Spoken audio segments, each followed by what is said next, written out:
Good morning. स्वागत है आप सभी का GDT एजुकेशन में। आज के इस क्लास में आप लोग पढ़ने वाले हैं हिंदी चैप्टर 15 दीन बंधु निराला। तो आइए निराला जी के विषय में जानेंगे इस पाठ में कि निराला जी कैसे व्यक्ति थे, उनका व्यक्तित्व क्या था। निराला जी का लोगों के प्रति, गरीबों के प्रति, निस्सहाय लोग जो होते थे उनके प्रति, असहाय लोगों के प्रति कैसा सोच था, वो क्या सोचते थे और वो किस तरह का व्यवहार उन लोगों के साथ रखते थे। यानी ये समझिए कुल मिला के आपकी दीन बंधु निराला का व्यक्तित्व कैसा था, वो कैसे थे, उनके विषय में जानेंगे कि लोगों के प्रति कितनी सहानुभूति, कितना प्रेम, कितना दया का भाव और सेवा का भाव उनके मन में रहता था। इसी का वर्णन जो है आपको लेखक शिव पूजन सहाय जी ने किया है ना जी। तो शिव पूजन सहाय जी जो है निराला जी के विषय में इसमें बताया है। दीन बंधु निराला जिसका परिचय पहले थोड़ा सा समझ लीजिए। कहता है कि आधुनिक काल के बेहद प्रतिष्ठित, किस काल के? काल के बेहद प्रतिष्ठित कवि सूर्यकांत त्रिपाठी निराला। यानी निराला जी का पूरा नाम क्या हो गया बच्चों? सूर्यकांत त्रिपाठी निराला पर लिखी गई यह जीवनी, ये जो आगे आप पढ़ने वाले हैं इसकी विधा क्या है? जीवनी है। कहता है एक संवेदनशील साहित्यकार के सरोकारों और संघर्षों को प्रकट करती है। निराला के व्यक्तित्व और जीवन के अनेक अनछुए पहलुओं जो लोगों को पता तक नहीं होगा कि कितनी बारीकी से वो जीवन को जो है अपना जीवन बिताते थे, कितना उनके हृदय में मतलब ममता का भाव, दया का भाव, दानशीलता का भाव था। कई ऐसी पहलू है, कई ऐसी बातें हैं जो लोगों को पता नहीं है। तो कहता है अनेक अनछुए पहलुओं का उद्घाटन करना पाठ का उद्देश्य है। चलिए पाठ पे चलेंगे तो पता चल जाएगा क्या पाठ है, क्या इसका जो है उद्देश्य है। तो आगे कहता है कि महाकवि रहीम के प्रसिद्ध दोहे, किसके प्रसिद्ध दोहे? गुड। कहता है कि दोहे की यह एक पंक्ति महाकवि निराला पर सटीक बैठती है, जो रहीम दी नहीं लखे दीन बंधु सम होए। यानी जो व्यक्ति दी नहीं लखे, दीन के लिए, गरीबों के लिए जीते हैं, वह दीन बंधु के समान होता है, अर्थात गरीबों के मित्र, गरीबों के मसीहा के समान, यानी भगवान के समान होता है। ये पंक्ति, ये दोहा किसके द्वारा रचित है? रहीम जी के द्वारा, कि जो रहीम दी नहीं लखे दीन बंधु सम होए।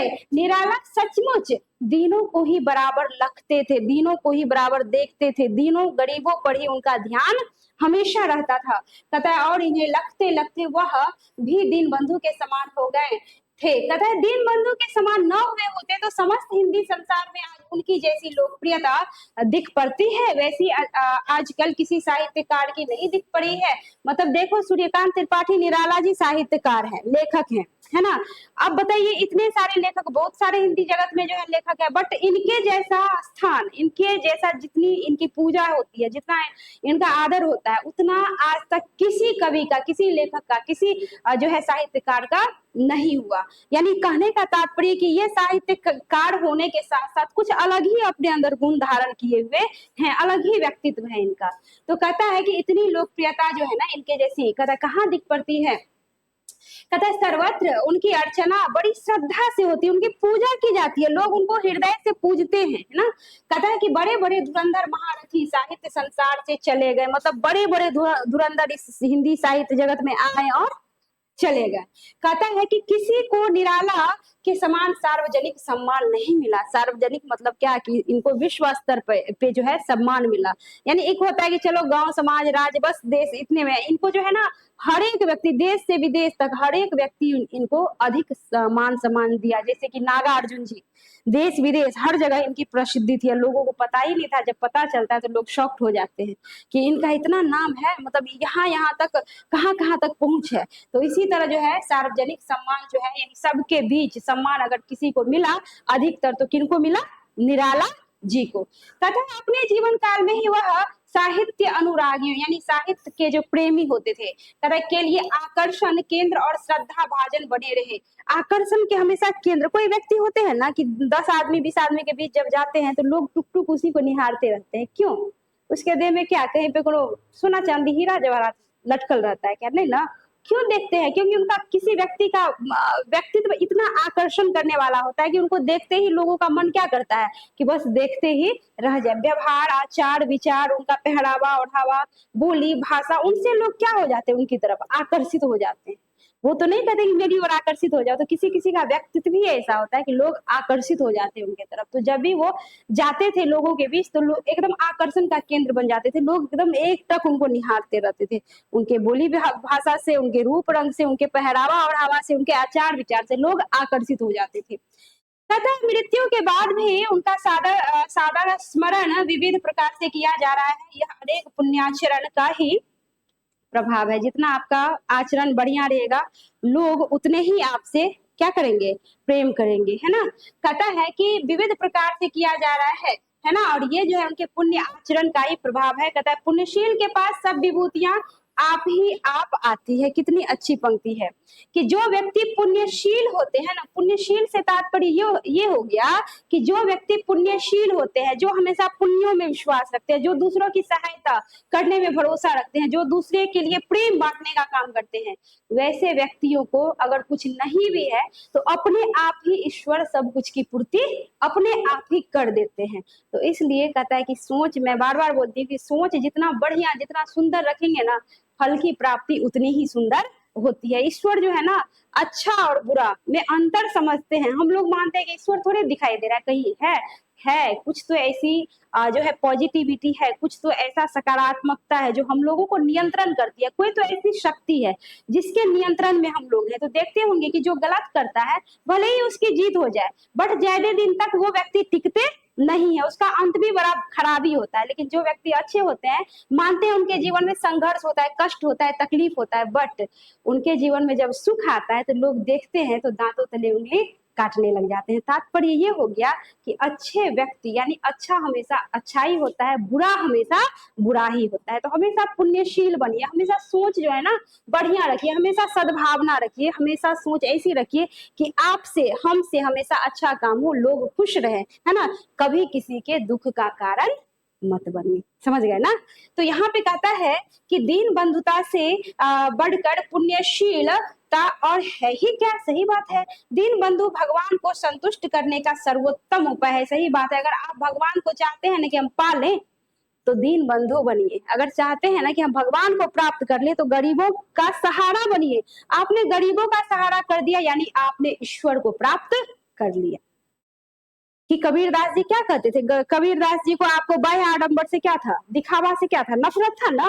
वो एकदम नफरत करते थे कि लोग दिखावा अधिक करते हैं, है ना। धर्म कर्म हो, चाहे दान पुण्य हो या कोई भी काम हो, दिखावा नहीं करना चाहिए। जो भी कार्य करिए आप क्या करिए, हृदय से कीजिए। तो यहाँ पे कहता है अगर आप ईश्वर को खुश करना चाहते हैं तो आपके पहरावा ओढ़ावा, धन दौलत, मान प्रतिष्ठा से कुछ नहीं होता। जब तक आपका आचार विचार व्यवहार अच्छा नहीं है, हृदय से जब तक आपकी आत्मा पवित्र नहीं है, कुछ नहीं होता। तो यहाँ पे कहते हैं अगर आप ईश्वर को खुश करना चाहते हैं तो एक ही उपाय है कि आप गरीबों की क्या कीजिए, सहायता कीजिए, दुख दूसरे का दूर करने की कोशिश कीजिए। उनकी आप दुख दूर करेंगे, ईश्वर स्वतः ही आपकी सहायता करेंगे, स्वतः ही आपको सब कुछ प्राप्त हो जाएगा, ईश्वर स्वतः ही आपसे खुश होते रहेंगे। अब आगे कहता है कि निराला भी सच्चे अर्थ में दीन बंधु थे। अपनी शक्ति के अनुसार वे जीवन पर्यंत यानी जीवन भर दीन दुखियों की सेवा सहायता करते रहे। जहां सेवा सहायता में समर्थ न हो सके वहां हार्दिक सहानुभूति का ही उपयोग करके संतोष पाया। मतलब जहां पे मान लो किसी को कुछ नहीं दे पाते थे तो वहां पे हार्दिक सहानुभूति मतलब हृदय से ही किसी को सहानुभूति देते थे।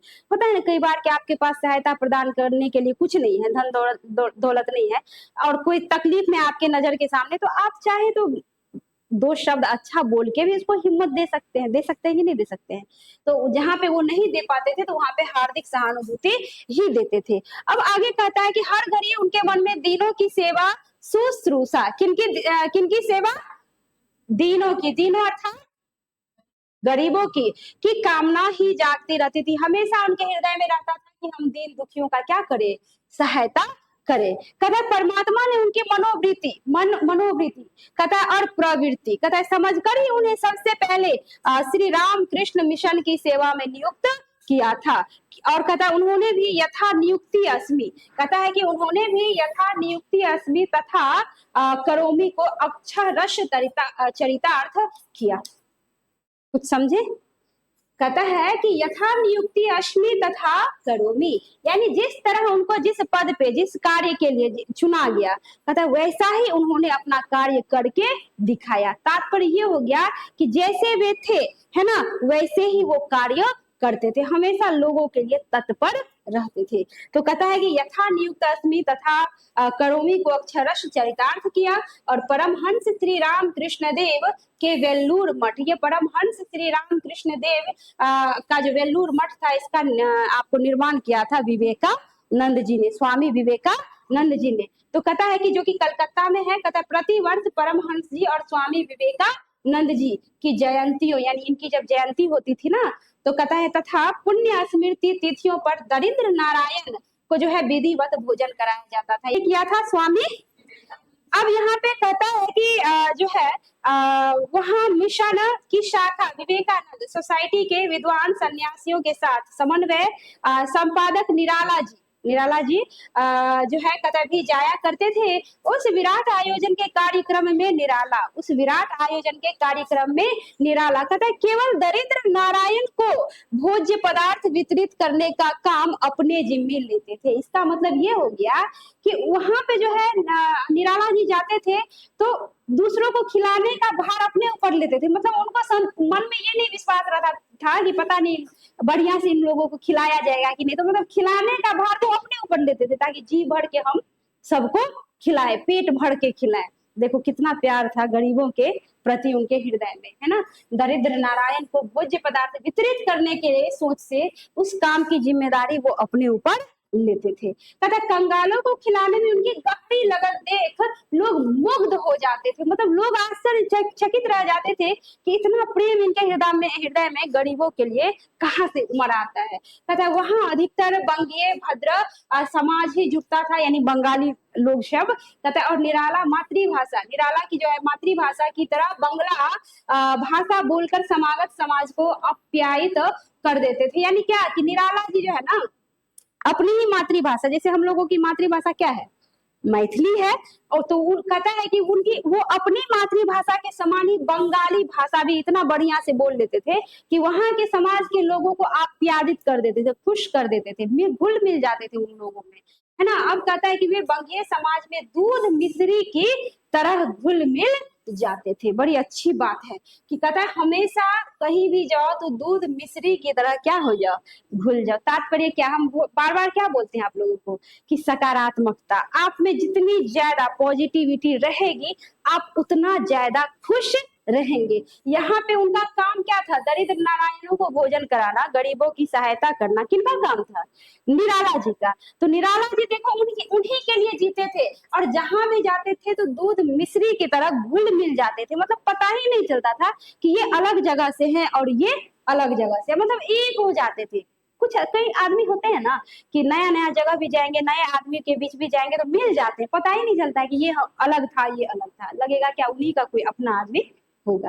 तो यहाँ पे वही कहता है कि दूध मिश्री की तरह जो है ना वो मिल जाते थे। कहता है स्वाभाविक रीति से बंगला बोलने वाला व्यक्ति शीघ्र ही बंगाली बंधुओं का आत्मीय बन जाता है। यानी जो अगर बंगला बढ़िया से बोलने वाला व्यक्ति होता था ना वो बंगाली बंधुओं का आत्मीय बन जाता था, प्रिय बन जाता था, है ना। तो हृदय से उनका कनेक्शन हो जाता था। कहता है अच्छी अंग्रेजी और खांटी बंगला बोलने के कारण ही वहां के समाज में भी वे पूर्णतः समादृत थे। बंग भाषा के साहित्य में उनकी पैठ किसी विलक्षण बंगाली से भी कम न थी। उस समाज के लोग आग्रह पूर्वक उनसे कविंद्र रविंद्र के गीत गवाकर सुनते थे और तृप्त होते थे। यानी कविंद्र रविंद्र के गीत बोलते थे कि गाओ, और उनका गीत जब ये गाते थे तो वहां के लोग एकदम खुश हो जाते थे। आगे कहता है कि भगवत विभूतियां उन्हें खूब मिली थी। अब देखो निराला जी को भगवत विभूतियां भी खूब मिली थी। कहता है कि आकर्षक रूप, लंबे तगड़े डील डॉल, रूप कैसा था उनका, कैसा था, और डील डॉल कैसा था। कहता है कि शरीर व्यायाम के अभ्यास से सुगठित और स्वास्थ्य विलक्षण मेधा शक्ति। व्यायाम इसलिए कहता है लोगों को करने के लिए कि व्यायाम करेंगे तो शरीर एकदम आकर्षित बढ़िया दिखता है ना, कुछ अलग सा दिखेगा, स्वस्थ दिखेगा। तो यहाँ पे कहता है कि सुगठित स्वास्थ्य था, विलक्षण मेधा शक्ति, दिमाग से भी कम नहीं, एकदम इंटेलिजेंट थे। कहता है कि ललित मनहर कंठ, एकदम सुंदर कंठ। कहता है दयार्द हृदय, एकदम दयालुता उनके हृदय में भरी हुई थी। चिंतनशील मस्तिष्क, हमेशा कुछ ना कुछ चिंतन करते रहते थे, कुछ ना कुछ करने को, कुछ ना कुछ रचना करने को, कुछ ना कुछ नया करने को, हमेशा उनका मस्तिष्क चिंतनशील। उद्भावना शक्ति, संपन्न बुद्धि, सब कुछ भगवान ने उन्हें भरपूर दिया था। बड़ी बड़ी सुहावनी लुभावनी आंखें, आंखें भी ऐसी कि लोग एक बार देख ले तो उनकी आंखों में खो जाए, ऐसी लुभावनी आंखें। किसी की आंखें बड़ी आकर्षित कर देने वाली होती है। तो यहाँ पे कहता है लुभावनी आंखें, दमकती दाढ़ी में दशनावली, घुंघराली अलकावली, और लघु मुख, मुख भी एकदम छोटा सा, ऐसे नहीं कि 10 दूर में इसे पसरल है क्रैक की तरह तो कहता है कि लघु मुख, विवर, पतले पतले अधर, पतले पतले ओठ। कहता है कि पतली पतली जो है पतली बाकी उंगलियां, यानी हाथ पैर सबका वर्णन कर दिया है। इतना वर्णन तो किसी लड़की स्त्री जात का भी नहीं होगा। देखो कहता है कि प्रशस्त वक्षस्थल, एकदम छाती जो है एकदम चौड़ा। और उसके बाद कहता है हर तरह से सृजनहार ने उन्हें संवारा था। एक तो राइटर इतने बड़े, हृदय की हैसियत देखो, रूप रंग भी किसी चीज में कमी नहीं, मतलब कितना गुण था उनके अंदर। भगवान किसी किसी को कितना, मतलब रूप से भी बढ़िया बना देते हैं और गुण से भी बढ़िया बनाते हैं कि नहीं। कोई व्यक्ति रूप से भी देखने में आकर्षक है और गुण भी उनके अंदर एकदम बहुत ज्यादा गुण, एकदम कूट कूट के भरा हुआ रहता है। तो सब भगवान की कृपा होती है। अब देखो यहाँ पे कहता है कि सृजनहार ने उन्हें संवारा था, हर तरह से संवारा था। कहता है जिस मंडली में बैठ जाते थे उसे अपने व्यक्तित्व से जगमगा देते थे। जिस भी मंडली में वो बैठ जाते थे ना, वो उस मंडली की लगता था जैसे शोभा बढ़ जाती थी। कई सारे पुष्प रखे हो, फूल रखे हो और उसमें गुलाब का फूल दे दो तो एकदम शोभा अलग ही हो जाती है। बगीचा में कई सारा फूल लगा है, गुलाब का फूल नहीं है तो कुछ कमी लगता है। अगर गुलाब का फूल है चारों तरफ बीच बीच में, तब देखो वहां का दृश्य कितना मनोरम होता है, कितना एकदम सुंदर होता है। तो यही होता है कि कोई अच्छे व्यक्ति होते हैं ना, तो अच्छे व्यक्ति जब लोगों के बीच बैठते हैं तो लगता है अरे सबसे अलग तो यही दिखता है। तो यहाँ पे वही कहता है जगमगा देते थे, उनकी जुल्फे टकटकी बांध लेती थी। कहता है उनकी जुल्फे टकटकी, जुल्फे भी ऐसी थी कि लोग तो बस देखते ही रह जाते थे। कहता है कविता पाठ की भाव भंगी श्रोताओं के हृदयगत भावों को उद्दीप्त कर देती थी। कहता है मतवाला मंडल, कलकत्ता में एक बार एक धनी मणि बंगीय परिवार से उनके विवाह का प्रस्ताव भी आया था। अभी इतना सुंदर था ना, इतना आकर्षक था ना कि लोग कहता है कि धनी मणि बंगीय परिवार से उनके लिए विवाह का प्रस्ताव आया। एकदम धनी मणि बंगीय परिवार से उनके लिए किसका प्रस्ताव आया? आया था, पर वह तो एक पत्नी व्रत थे, पत्नी व्रत थे। एक पत्नी के रहते दूसरा विवाह वो कर ही नहीं सकते थे। तथा उनके पास युवती छात्राएं भी साहित्यिक उद्देश्य से आती थी, वो पढ़ाते थे। पत्नी उनकी मर चुकी थी, तो मर चुकी थी मतलब उम्र नहीं था उनका, लेकिन पत्नी गुजर चुकी थी। तो चाहते तो दूसरी विवाह कर सकते थे, उसमें भी क्या, अच्छा फैमिली से उनके लिए रिश्ता आता था, एकदम धनी मनी फैमिली से। लेकिन वो पत्नी के अलावा किसी के बारे में सोचा भी नहीं। और उनके पास छात्राएं भी बहुत सारी आती थी साहित्यिक उद्देश्य से। कहता है छात्र भी आते थे, पर वे देखो सभी आते थे, छात्र भी छात्राएं भी। कहता है कि पर वे किसी छात्रा से वार्तालाप करते समय आंखें बराबर नहीं करते थे।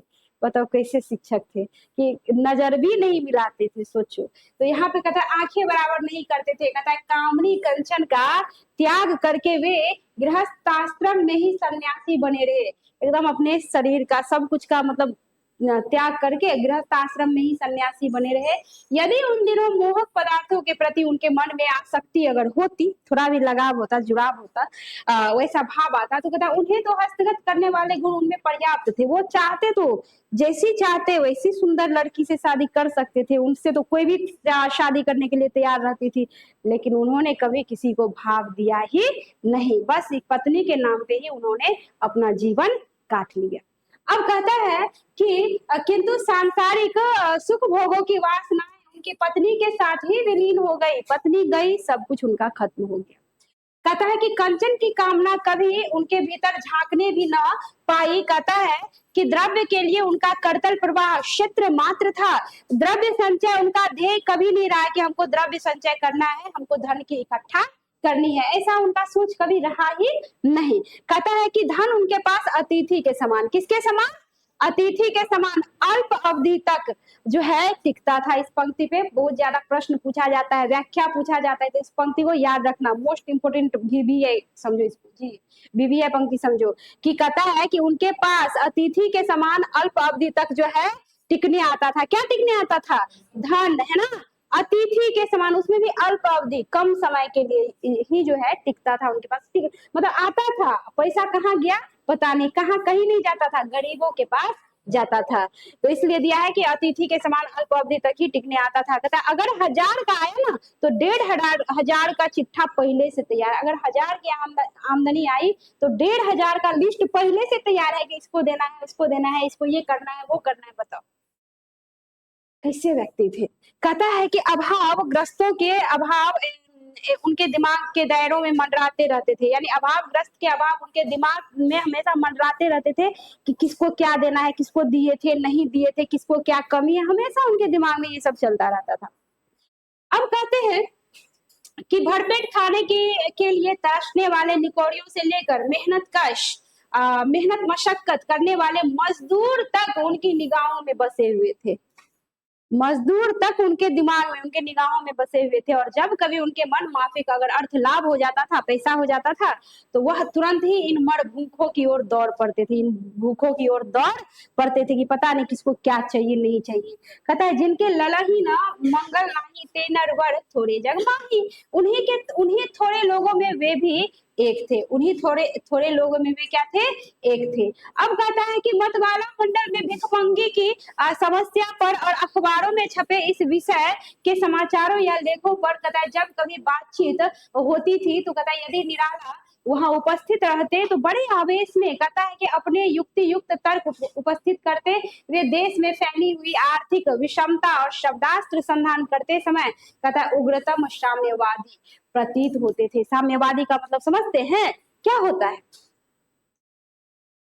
जो सबके लिए समान सोच रखे, ऊंच नीच का भाव, अमीरी गरीबी का नहीं हो, सबके लिए समान नियम हो, है ना, उसको कहा जाता है साम्यवादी। एकदम साम्यवादी प्रतीत होते थे, है ना, कि सब समान हो, सबके लिए नियम समान हो। पता है कि पूंजीपति अलग, हम लोग जैसे मान लो कि उच्च क्लास अलग हो जाता है, मिडिल क्लास अलग हो जाता है, और तुमको लो क्लास अलग हो जाता है, होता है ना।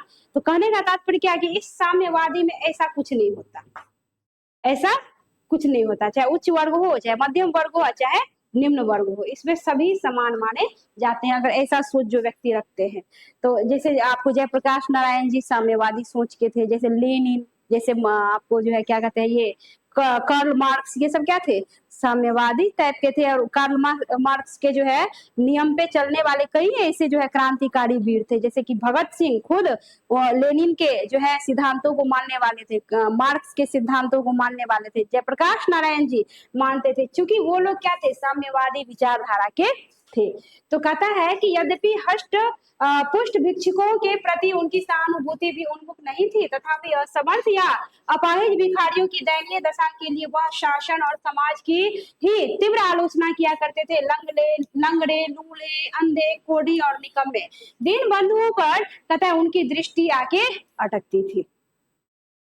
कहता है फिर भी तो वह अपनी वास्तविक परिस्थितियों को बिल्कुल भूल जाते थे। कलकत्ता सदृश महानगर की सड़कों की दोनों पटरियों पर वहां ढूंढते फिरते थे कि वस्तुतः कौन बेचारा है, कैसी दुर्गति में है। उनका अधिकांश अवकाश काल दिनों की दुनिया में ही बीतता था। वहां फुटपाथों पर भिखारियों के सिवा बहुत तेरे। अब देखो यहाँ पे थोड़ा सा समझने वाली बात है कि वो ऐसे आपके सामने, आपके पास, आपके आंगन में या कहीं कोई मांगने के लिए आता है तो हम लोग देते हैं ना। लेकिन इनकी स्थिति देखो कि ये कैसे थे कि वो महानगर की सड़कों की दोनों पटरियों पर ढूंढते फिरते थे। ट्रेन के पास, पटरियों के पास वो जाते थे, क्योंकि वहां पे भिखारी सब अधिक होता है ना, वहां पे यात्रियों का आना जाना रहता है, तो वो लोग भी मांगने के लिए वहां पे रहते हैं। तो वहां पे वो जाते थे और ढूंढते थे कि किधर कौन भूखा पड़ा हुआ है। सोचने ऐसा भी पागलपन होता है क्या? कैसा पागलपन था सेवा करने का, भूत कैसा एकदम सवार रहता था कि जाके पटरी के पास ढूंढ के एकदम ढूंढ के निकालते थे किधर कौन किस अवस्था में है, और वो उनको सहायता प्रदान करते थे। तो देखो मतलब क्या थे, एक तरह से तो ईश्वर ही थे ना, ईश्वर जैसा उनमें जो है गुण था कि ऐसा गुण तो साधारण मानव में हो ही नहीं सकता। कहता है निराश्रित गरीब और कुल्ली कबाड़ी भी रात में पड़े रहते हैं, उनके लिए बीड़ी, मुढ़ी, भुजा, चना, मूंगफली आदि खरीद कर वितरण करने वाला धन कुबेरों की उस महानगरी में निराला के सिवा दूसरा कोई न देखा गया। मतलब एगो टेम्पो चालक भी होता था, कुल्ली कबाड़ी भी होता था, उनके लिए भी वो इंतजाम करके रखते थे। क्या क्या बताइए तो जरा सा, क्या था? बीड़ी, मुढ़ी, भुजा, चना, मूंगफली, ठीक है, खरीद कर वितरण करने वाला धन कुबेर, कई सारे धन कुबेर वितरण करते थे ना, लेकिन उस महानगरी में भी कहता है कि निराला के सिवा दूसरा कोई देखा न गया। अब कहता है कि बड़े बड़े सेठ घनघोर रात में भी उन पटरियों पर से गुजरते थे, पर कहीं कहीं 2-4 पैसे फेंकने वाले ही भले दिख जाए। कि गरीब को देखता है तो लोग क्या करता है, ऐसे पैसा फेंक देता है, वही करता है ना, उससे ज्यादा भी कुछ करता है क्या, कि ऐसे ऐसे लेगा, ऐसे रुपया फेंक देगा कि लो, यानी भीख दे रहे हैं तुमको। लेकिन ये फेंक के नहीं देते थे, अपने घर के सदस्य की तरह उनको प्रेम से खरीद के लाते थे, बैठा के प्रेम से खिलाते थे, उनके साथ बैठते थे, उनके साथ बात करते थे, एकदम मान सम्मान के साथ। कभी नहीं समझते थे कि वो भिखारी है, अपना भाई समझते थे, अपना जो है उसको अपना मानते थे। तो यहाँ पे कहता है कि पैसे फेंकने वाले भले ही दिख जाए, कहता निराला की तरह उन दिनों से आत्मीयता स्थापित करने वाले ढूंढे भी नहीं मिल सकते थे। उस महानगर में नाना प्रकार के मनोरंजन के साधन हैं। उस महानगर में तो साधन भी कई सारे थे मनोरंजन के। कहता क्या उन्हें उपलब्ध करने के लिए निराला को पैसों की कमी थी? कमी थी क्या? पढ़ाते थे, पैसों की कमी नहीं थी उनके पास। कहता है किंतु उनका मनोरंजन तो दीन दुखियों को सुख पहुंचाने से ही होता था। कितनी अच्छी पंक्ति है कि किसी व्यक्ति का मनोरंजन दीन दुखियों को सुख पहुंचाने से होता है क्या? आजकल तो लोग मनोरंजन के लिए क्या क्या नहीं करते हैं, टीवी, मोबाइल, ये वो, ये प्रोग्राम, दिस दैट करते हैं ना, लेकिन यहाँ पे उनका मनोरंजन अगर होता था तो किससे? दीन और दुखियों से। उनकी सेवा कर दिए, उनका सत्कार कर दिया, उनका मनोरंजन हो गया। तो कहता है कि कोई मित्र उन्हें सिनेमा थिएटर भले ही ले जाए, उनके पैसे तो भूखे रूखे गरीबों की सेवा में ही लगने पर अपनी सार्थकता समझते थे। अब कोई मित्र बोलता था कि यार चलो, कितना मतलब दान पुण्य करोगे, थोड़ा सा चलो घूम फिर आते हैं, सिनेमा देख आते हैं, भले ही दोस्तों के साथ जाता था, भले ही पैसा खर्च कर दे, बट वो खुश तब होते थे जब गरीबों में वो पैसा खर्च करते थे, तब उनको लगता था कि हाँ ये खर्च सार्थक है। अब कहता है कि निराला केवल शहरों या बाजारों और स्टेशनों के अंदर मिलने वाले दीन जनों पर ही ध्यान नहीं देते थे, अपने गांव और पड़ोस के गरीब गृहस्थों की सहायता का भी ध्यान रखते थे। कहता है उनके गांव और जिले के भी कई आदमी उनकी उदारता या दानशीलता की कहानी सुनकर उनके पास आ धमकते थे। अब गांव के भी लोगों को पता चला कि अरे ये तो फ्री में सब कुछ बांट रहा है, तो कई सारे लोग जो गरीब होते थे वो भी, जो नहीं होते थे वो भी नाटक करके, है ना, ड्रामा करके उनके पास ऐठने के लिए आ जाते थे। देखो तो यहाँ पे कहता है कि अतिथि भी उनके विचित्र विचित्र भांति के होते थे। अब देखो अतिथि भी कैसा आता था गांव से। कहता है कि परिचितों और कुटुंबियों के अतिरिक्त ऐसे लोग भी कलकत्ता तक दौड़ लगाकर उनका पीछा करते थे, जो उनसे किसी न किसी प्रकार का लगाव जोड़कर जो है उनके शील सौजन्य से लाभ ऐंठ लेते थे। कहता है भोजन के सिवा कपड़े जूते की मांग तो होती ही थी। कहता है चलते समय राह खर्च की फरमाइश होती थी। अरे बाप रे बाप, मतलब राह खर्चा भी आप ही दे दीजिए, खाना पीना कपड़ा लत्ता जूता चप्पल नहीं लिए, तब कहीं रास्ता का जो खर्च है, गाड़ी घोड़ा का खर्च, वो भी आप ही, मतलब भाड़ा का भी उपाय उन लोगों के पास नहीं रहता था। ये तो साधारण व्यक्ति थे ही, साधारण सोच के, उतना छल कपट तो इनके हृदय में कहीं था ही नहीं, तो वो दे देते थे। अब कहता है कि देखने वाले को भी भले ही यह नागवार मालूम होता, मतलब देखने वाले को भी लगता था कैसा व्यक्ति है, अपना सब कुछ दे देता है, कहीं अपनों लिए लोग रखता, मतलब दूसरे तीसरे को खराब लग जाता था, लेकिन इनको खराब नहीं लगता था। पर निराला की शक्ति भंग नहीं होती थी, उनकी शांति तो तभी भंग होती थी जब किसी जरूरतमंद की मदद नहीं कर सकते थे। निराला की शांति कब भंग होती थी?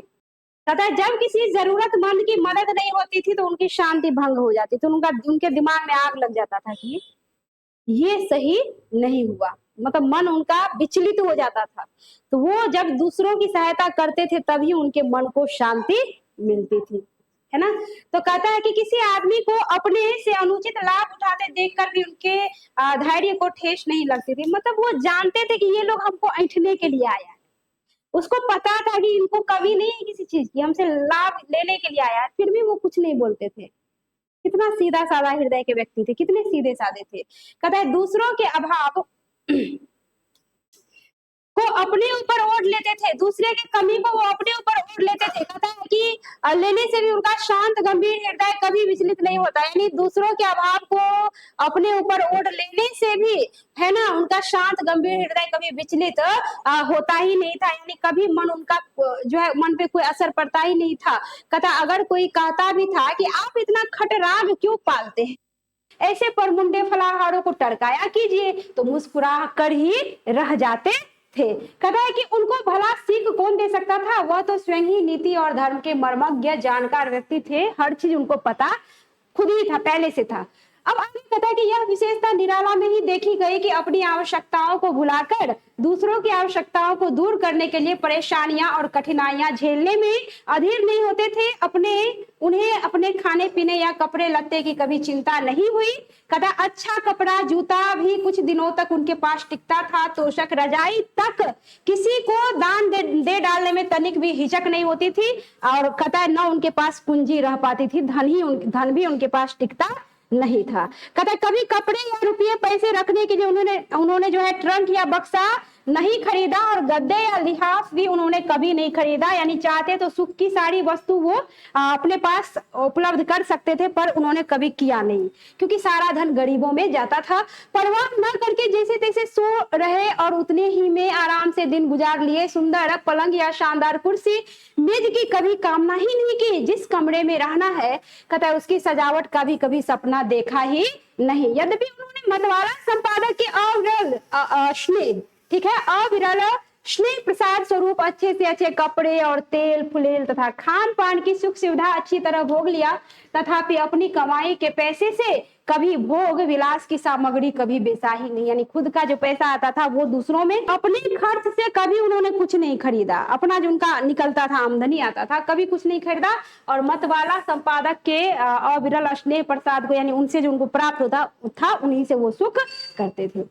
आगे कहता है कि कलकत्ता छोड़ने पर जब भी लखनऊ और प्रयाग में रहे, तब भी मस्त मौला फकीर की तरह ही जीवन यापन करते रहे। जहां कहीं रहे आसपास के दुकानदारों को मुंह मांगा दाम देकर निहाल कर दिया। इक्के तांगे वाले भी उनकी दरिया दिली से, है ना, उनके दरिया दिली से परिचित थे, और उन्हें देखते ही दूसरे के साथ तय किया हुआ जो है भाड़ा छोड़कर साग्रह बिठा लेते थे। मतलब देखो, इक्के तांगे वाले भी जब उन्हें लगता था कि इधर से निराला जी आ रहे हैं, तो दूसरे भाड़ेदार को, यानी कहने का तात्पर्य क्या है कि जो टेम्पू में बैठा है या तांगा में बैठा है, उसको उतार देते थे, बोलते थे तुम जाओ, और निराला के लिए इंतजार करते रहते थे कि वो आएंगे तो हम इनको बिठा के ले जाएंगे, क्योंकि सबको पता होता था कि ये अधिक देते हैं। तो इसलिए कहता है कि सागरा बिठा लेते थे। अड़ोस पड़ोस के गरीब और उनसे इतने अधिक उपकृत रहते थे कि उन्हें राह चलते असीसने लगते थे।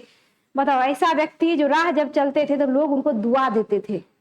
आपको कोई दुआ देगा? ऐसे नहीं देगा, बट ये जब राह चलते थे तो दुआ देते थे। तब कितना अच्छा व्यक्ति है, सभी दुआ देते थे, असीसने लगते थे। याचकों के लिए तो वो कल्प तरु ही थे। ऐसा लगता था कि कोई कल्प तरु है, यानी कल्प तरु मतलब कि जो मांगो वो तुमको क्या हो जाएगा, प्राप्त हो जाएगा। कहते अपने मित्रों के लिए मुक्त हस्त दोस्त प्रस्त थे, और मित्रों और अतिथियों के स्वागत सत्कार का वैसा हौसला अब देखने में नहीं आ रहा। बहुत से लोगों को निराला संबंधी ये बातें अतिरंजित जान पड़ती थी। आश्चर्य होता था कि कैसा व्यक्ति है। आगे कहते हैं, पर मैं तो निराला के साथ वर्षों रहकर, कौन निराला के साथ वर्षों रहकर? लेखक निराला के साथ वर्षों रहकर, बिल्कुल।